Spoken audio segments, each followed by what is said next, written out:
Hi guys, Dr. Aaron Traeger here again. Just wanted to spend a little bit of time going over a couple more things that we talked about during the 2-month visit. The purpose of these videos is so that we can go over some things that we may not have had some time in the office to talk about. Because really the most important part of your well checks with me are that we can address your questions and answer your concerns that you have.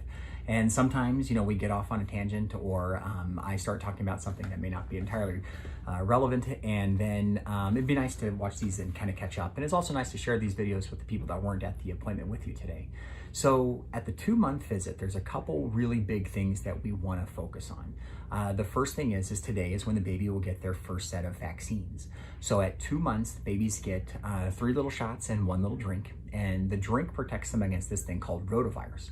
Rotavirus is actually the #1 cause of mortality, of death in children worldwide.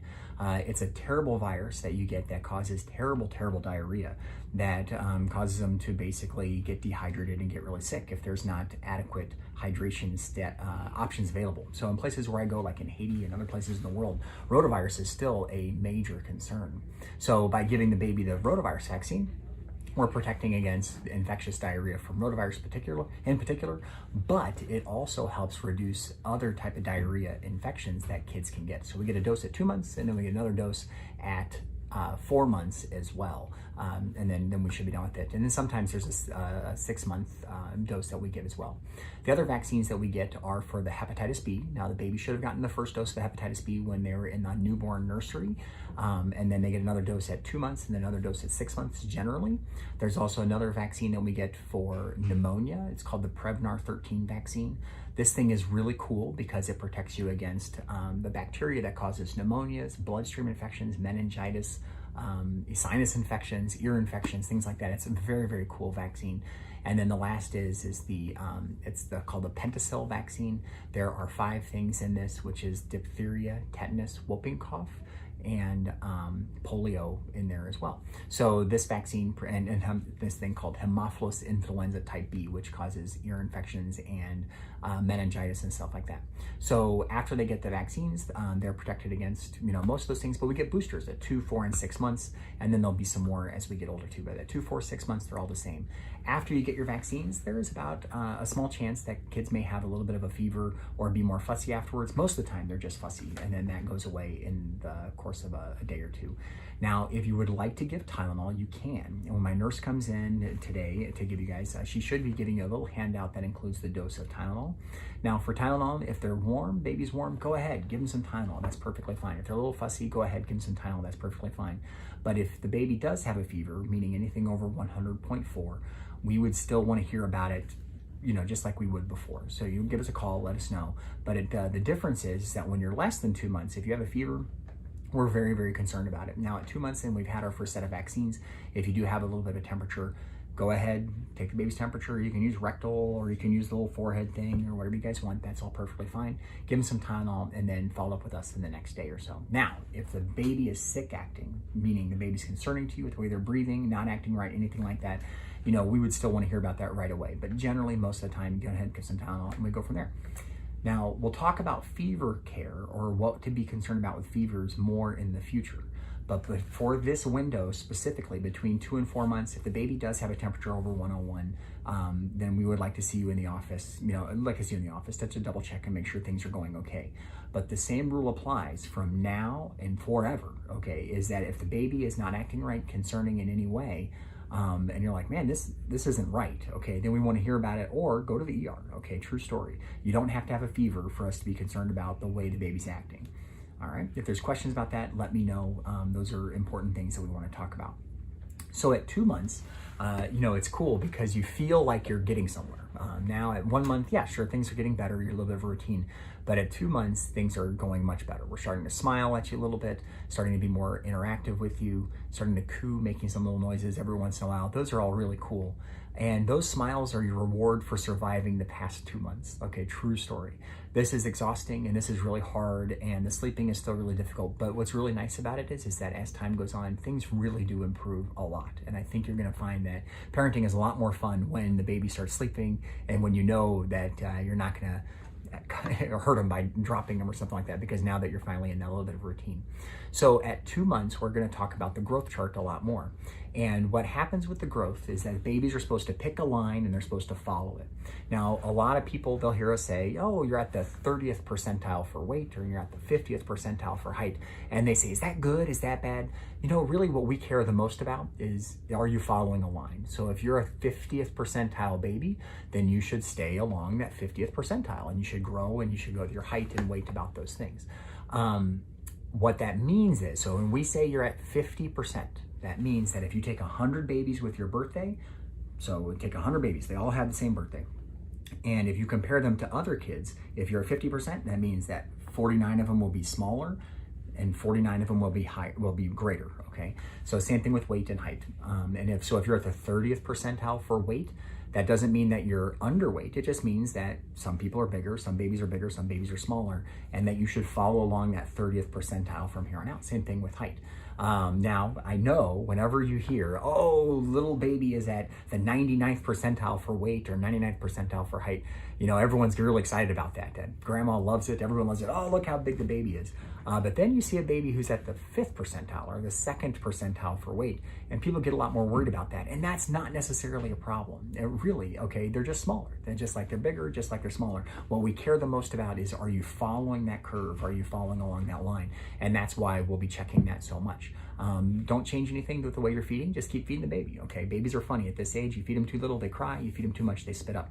But most breastfed babies are feeding about 7 to 12 minutes every 2 or 3 hours or so. And most formula-fed babies are taking about 2 to 4 ounces every 2 to 3 hours, you know, with that as well.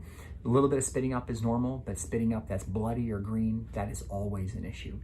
Now at 2 months, babies should be going to the bathroom. Some babies pee a lot, some babies poop a lot, some babies don't poop very much at all, okay? We worry about poop if it's bloody or if it's hard.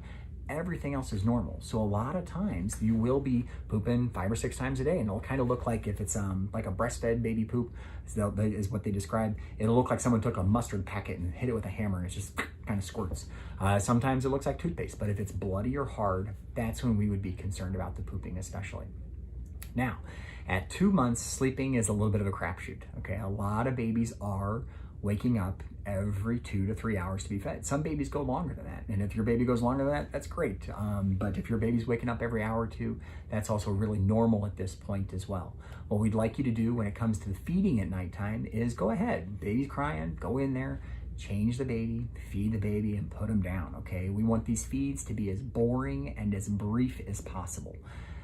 So give it a shot. Now, I know it's really tempting in the middle of the night. Dad, you know, you're talking to you right now, is that, you know, you been working, you didn't see the baby around all day, and now it's the middle of the night and it's your turn to feed the baby, and this is when we're the most awake. And it's like, well, I wanna snuggle.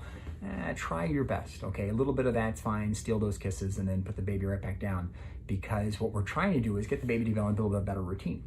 When it comes to naps, a lot of babies at this point will wake up in the morning, they'll feed, and then they will be down for an hour or two. Then they'll wake up, feed, be awake for a half hour, an hour or two, and then go back down. It is not uncommon for babies to take, you know, an hour 2 or 3 times a day in the morning, and an hour 2 or 3 times in the afternoon, and then go back to sleep in the evening time. But work on your routine, try doing the best you can, knowing that no matter what you try, you may not win at 2 months, and that's really, really tough.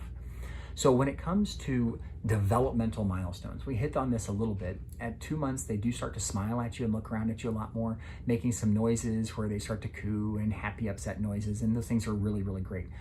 Since you have been doing tummy time, okay, like we've asked you to, you know, the baby should be able to, when you put them on their stomach, then maybe lift their head up just a little bit, you know, which you're getting somewhere with that, which is great. They shouldn't feel like a limp noodle at all. You should have a little bit of substance to them when you pick them up and hold them. And when they're sitting, you know, or being upright, a little bit more held with you in your arms, they should kind of keep their neck a little bit more upright. So yeah, that's great. So just kind of watch out for that stuff. But tummy time is your friend. The more time you spend with it, with the baby on their stomach, the better off it really is going to be. The other thing is and we hit it on this a little bit at the 1 month video, is that postpartum depression is a real thing. Well, like I said, we're going to bring this up and talk to you about it every time you come in until 6 months, and just kind of watch out for that. If you feel like your mood is off, then it probably is, okay? And talk to me, talk to your gynecologist, obstetrician, because we have some great therapy options for that if it's something that you need. Dads, checking in on you too, okay? A lot of us dads, we get this and we feel it, and the nights are very long and it is very, very exhausting to be sleep deprived. So just make sure you're protecting yourself. And remember, if you do get in that situation where you feel like you need to take a break from the baby, let the baby cry. I loved it. My wife used to say with our first one, hey, at least we know the baby is alive if they're crying. And that's right. Sometimes that's really all you can hope for at 2 months. Now, when it comes to fussiness, having a fussy period in the evening is still a pretty normal thing to have happen at this age. Just it's okay. Put the baby down, let her cry. It's okay. It will get better. Normally, the peak of fussiness is right about now. 2 to 3 months is when babies are most fussy, and then around 4 months, it gets even better, and it's 6 months. Well, 6 months is just great. You're gonna love it. So just a couple months from now, things really do start to get better. So a couple little things that these are extra credit kind of things, and maybe you're not experiencing any of these, but I was really impressed as a parent at 2 months how many people had advice for us. It seemed like everywhere you turned, people would say, oh, you should be doing this or you should be trying that. And really, I hope that we are the best source of information for you. We hope that if you have questions, you can fire off an email to us or call and we can talk about these things. And when you're at the well visits, we can talk about your concerns. But a lot of people have opinions about things. You can be polite. You can say, yeah, sure, it's okay. You're probably better at it than I was with my first one especially.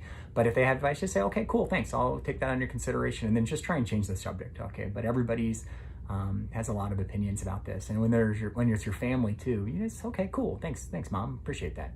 The other thing is now that we're at 2 months, a little bit of a routine should be getting back for you and for your family.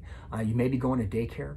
Oh man, 2 months, going back to daycare, 6 weeks going back to daycare is really, really hard. I remember with our first and second and with our third, we sat in the daycare parking lot and just kind of wept because it's really, really hard to be, spending that time away. But you got to go to daycare, you got to do it. That's okay. Hopefully you pick someplace that you guys feel like the baby is safe. And that's a great kind of a gut reaction there. If you feel like the baby's safe, we'll take it. That's great. Doing tummy time, developmental things, those things are all great. But the baby safety is probably the most important thing at this point for your own peace of mind. The other thing is don't forget to neglect your husband, your wife, both of you guys, okay? This is one of those things where, having date nights, times where you guys can focus and reconnect and being able to just talk about your day is really, really important, okay? Mom, if you're at home, all day long, it's just you and the baby or the babies, okay? And then dad comes home and, we want to spend time with the kids, we want to get to know them, or we got to decompress from the day, working on your expectations and actually being able to sit and talk to each other about it and say, hey, when you come home, this is, I know what you need and this is what I need, and we need some time to kind of connect with each other. It's really easy for me to say this. It's kind of hard to practice it. So just do your best and see what you can do. All right, and then the last thing is that 2 months is when we start to figure out the baby's temperament a little bit. So if you're starting to notice baby's kind of chill, kind of cool, that's great. We love it. If the baby's a little fussy, yeah, I've had one of those too. About 10% of babies are fussy. Okay, when I mean fussy, it's like when everybody looks at the child and say, man, that baby is fussy. Okay, and that's a really common thing to have happen. So just realize that these things do come in waves and things will improve. If you have concerns, let me know. We want to talk about it quite a bit. But knowing that the nights can be hard, especially the evenings can be hard, and just do what you can, but make sure you're taking care of yourself as well with this. All right, so the next time we'll see you guys is at 4 months, so in 2 months. And when you guys come in at 4 months, we're going to talk about a lot of different things, including, a little spoiler here, we're going to talk about solid foods. So over the next 2 months, remember, all the baby needs is breast milk and formula. We don't need water, we don't need juice, we don't need anything else like that. And at 4 months, between 4 and 6 months, we'll talk about solid foods, which is a whole lot more fun. If you want to be ready for solid foods and you want to be ready for the next stage of development, tummy time really is your friend. So if the baby's awake, as much time as you can do on the stomach, the better off it's going to be. But if we start to fall asleep, yeah, it's still time to flip the baby back over on their back. Rolling is really kind of a 4 to 6 month kind of a thing. So don't worry about that right now. But yeah, more time on your stomach is going to help out quite a bit. All right, well, it's been nice talking with you guys today. And remember, if you have any questions, let us know. And we'll see you guys at the 4 month visit. Thank you so much.